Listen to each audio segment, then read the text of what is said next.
ያፌት የመጨረሻ ሰዓት ላይ ደርሷል። ኢንስፔክተር ናታንና ቢኒ አንድ ጋር ለመስራት ቃል ተግባቡ። ያፌት እንግዲህ ጽዮንና ኤፍራታ ሆስፒታል ሄደው ሲመጡ ኤፍራታ ቀደም ብላ ወደ ቤት ስትገባ የት አባሽ ሄደሽ ነበር ብሎ እንቅ አደረጋት። ያፌት ልቀቀኝ፣ አሳመምከኝ እያለች ባለችበት ጽዮን ከኋላ ገባች። ስትገባም የሚያደርገው ነገር ግራ ገባው። እኔ ጉጭ በይ ሲላት ምንድን ነው ሚስትህን ልትመታት ነበር አለችው። አረ ምኗ ይመታል አለ ቢኒ። እንግዲህ እስከ ዛሬ ናታንን አይንህን አልየው ከኔ ራቅ እያለው ነበር። ዛሬ ግን ሁሉንም ነገር በአይኑ እንዲያይ እና እንዳምነው አደረገ ናታንም። ቢኒም በቃሽ ተረድቻለሁ፣ ራስህን ጠብቅ አለው። የዲያራ እናትም እየሸወዳት እንደሆነ በመጠራጠር ወደ ቤቷ ጠራችው። ትናንት የት ነበርክ ብላ ስትጠይቀው ሌላ ተጨማሪ ኃይል ጨምረሽልኛል እንዴ? ጠባቂዎች አለዚያ እየተከታተሉኝ ስለሆነ ሳይ ሸውጄ ጠፋሁኝ አላት። አይ አልጨመርኩም ስትለው እየተከታተሉኝ እነማን እንደሆኑ ስለማላውቅ ጠባቂዎችንም፣ ስለዚህ ራሴን መጠበቅ ነበረብኝ አላት። እሷም አመነችው። ያ ከይሲ ይሆናል አለች ያፌትን። አሰላሙ አለይኩም ወራህመቱላሂ ወበረካቱ። ውድ ቻናሌ ተከታታዮች እንዴት ናቸው? አላህ አልሐምዱሊላህ። ዛሬ በክፍል 97 መጥቼላችኋለሁኝ። ቪዲዮውን እስከ መጨረሻው ተከታተሉት። ላይክ፣ ሼር፣ ሰብስክራይብ ማድረግ አትርሱ። ናታን ቢኒን ይዞ ኢንስፔክተሩ ጋር ሄደ። ቢኒና ናታን መግባባት ስላልቻሉ ሁሉንም ነገር ለማስረዳት ይዞት ሄደ። እዚህ ጋር ለምን ይዘኸኝ መጣህ? ምንድን ነው አለው። ቢኒም ግራ በመጋባት የያፌት ፎቶ የሉሊት ከነዚህ ሰዎች ጋር የኔና ያንተን ጉዳይ ምን ያገናኘዋል አለው። ናታንም ተረጋጋና ሁሉንም ነገር ልንገርህ አለ። ቢኒም ግራ እየተጋባ ፎቶዎቹን እያየ ናውድን አገኘው። ይህንን ሰውዬ አውቀዋለሁ ሲል ኢንስፔክተሩም የት ነው የምታውቀው ብሎ ጠየቀው።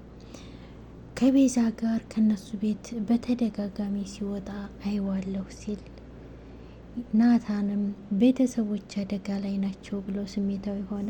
ተረጋጋ አለው ኢንስፔክተሩ። ኢንስፔክተር አንተም ታውቅ ነበር ብሎ ሲጠይቅ ናታን ይህን እኮ አንተም ነግረህኛል፣ ከሆነ ሰው ጋር እንደተቀራረበች ሰውየውን ነበር ያላወቅ ነው አለ። ቢኒያምም ቢኒ ይባላለሁ አለው ለኢንስፔክተሩ ራሱን ሲያስተዋውቅ።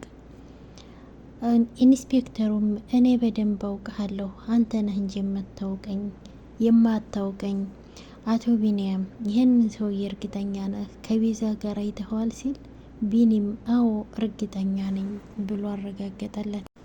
ናታን እንግዲህ የተፈጠረውን ነገር በሙሉ ለቢኒ አስረዳው። ዲያራን እንግዲህ ናታን በአጋጣሚ ሳይሆን ያገኛት በተቀነባበረ ሁኔታ ነበር። እነ ቤዛ ደግሞ እንደሚሉት ናታን ከዲያራ ፍቅር ይዞት ሳይሆን ስራውን እያካሄደ ነበር ያለው። ናታን እንግዲህ ቢኒን ለምን ሊያገኘው እንዳልፈለገ ሁሉን ነገር በግልጽ አስረዳው። በዚህ ሰዓት ላይ እያለ ወይዘሮ ትዝታ ደወለችበት። በፍጥነት ና ስትለው የተፈጠረ ነገር ያለ ይመስለኛል መሄድ አለብኝ ብሏቸው ኢንስፔክተሩንና ቢኒን ትቷቸው ሄደ። ቢኒም ራስህን ጠብቅ፣ ሁሉንም ነገር በደንብ ተረድቻለሁ አለው። ቢኒም ለኢንስፔክተሩ ወደዚህ ስንመጣ በጣም ተናድጄበት ነበር፣ አይንህን ማየት አልፈልግም ሁሉ ብዬው ነበር አለው። ግን ለከሱ ልክ ነበር፣ እኔም በሱ ቦታ ብሆን ይሄንን የማደርገው አለ ቢኒ። ኢንስፔክተሩም አንተ በጣም እድለኛ ሰው ነህ፣ በዛ ጭንቀት ላይ እንኳን ሆኖ አንተን ስለማዳን ነበር የሚያስበው አለው። ቢኒ እንግዲህ ለምን አልፈለገኝም ለምን ብሎ ነበረ የተቆጣበት ማለት ነው። አሁን ግን እውነታውን አወቀ ምን እንደሆነ፣ ወደሱ ለመቅረብ ያገደውን ነገር ሁሉንም በዝርዝር አወቀ ማለት ነው።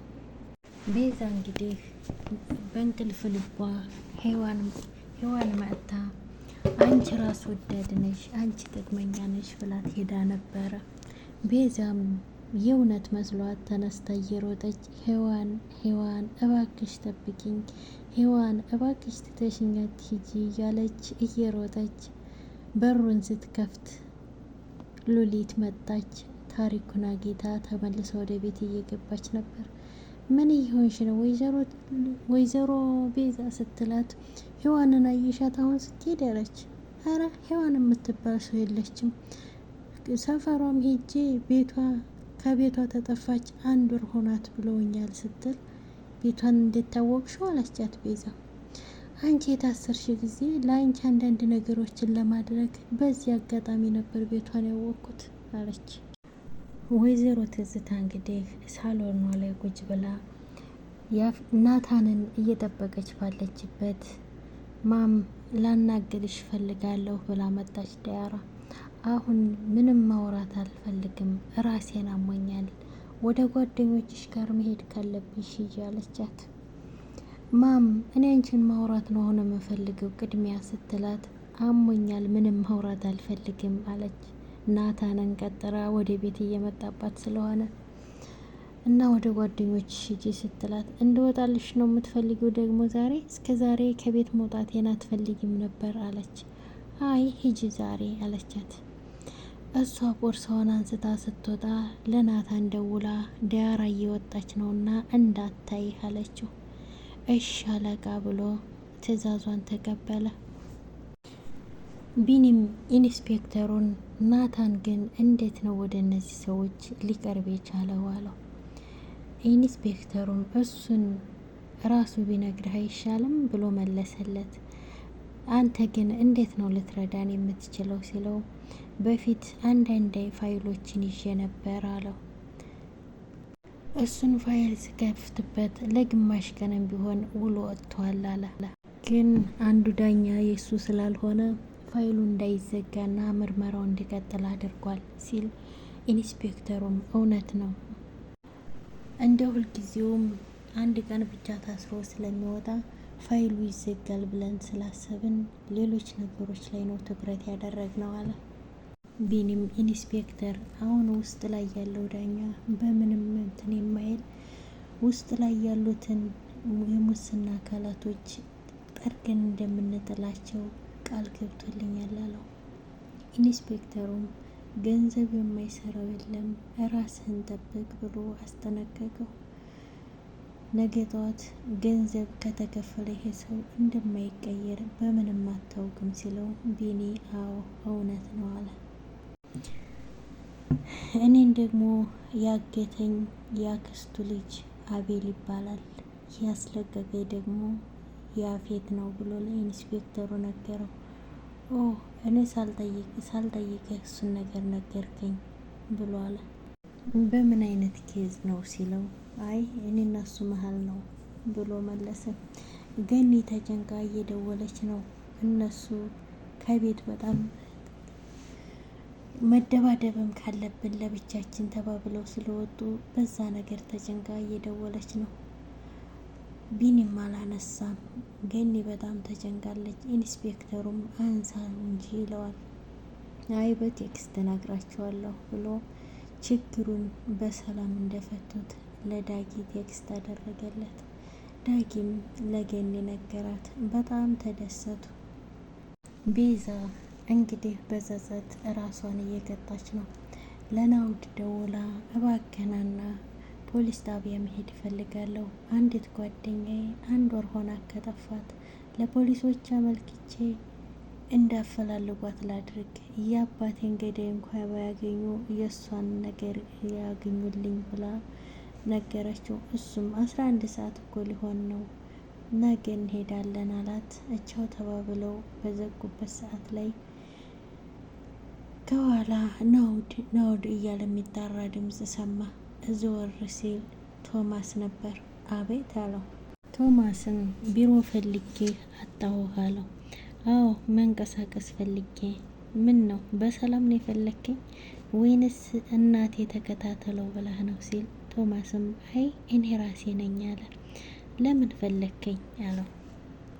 ደግሞ እሷ አንተን እንዳገኘሁ ካወቀች እብድ ነው የምትሆንብኝ። ይኸውልህ ናኦድ እኔ አንተን እንደ ጓደኛ እንደ ወንድም ልቀርብ ስፈልግ ፊት ትነሳኛለህ አለው። ቶማስ እንግዲህ ሊናገር የደረሰ ይመስላል። እባክህ እያለ ይማጸነዋል። ቶማስ አለ ናኦድ። ቶማስ ይህን ነገር ስንት ያወራንበት፣ አንተ እኮ የሷ ሰው ነህ፣ እኔን መቅረብ አትችልም። የእሷ ቆሻሻ ስራ የምታስወግድላት አንተ ነህ አለው በንዴት ውስጥ ሆኖ። ታዲያ እንዴት ነው እኔን ለመቅረብ ልካኛ አይደለም ስትለኝ የማምንህ አለው። ቶማስም እባክህ አትግፋኝ፣ አውቃለሁ እኔ አንተን እንደ ታናሽ ወንድሜ ነው ማየህ። ስራዬ ይቅር የሚባል አይደለም፣ አንተ ደግሞ ከዚህ ነገር አውጣኝ እያለ ይማጸናል። ናኦድም ነገሩ ግራ ጋብቶታል። እውነት ይህ ሰው ምን ሆኖ ነው እያለ ግራ ተጋብቷል። ቶማስ እንግዲህ የወንድምነት ፍቅር እያሸነፈው እባክህ ከዚህ ነገር አውጣኝ፣ መቀጣት ያለብኝን ነገር ልቀጣ፣ ከዚህ ቆሻሻ ስራ ልውጣ እያለ ይማጸነዋል።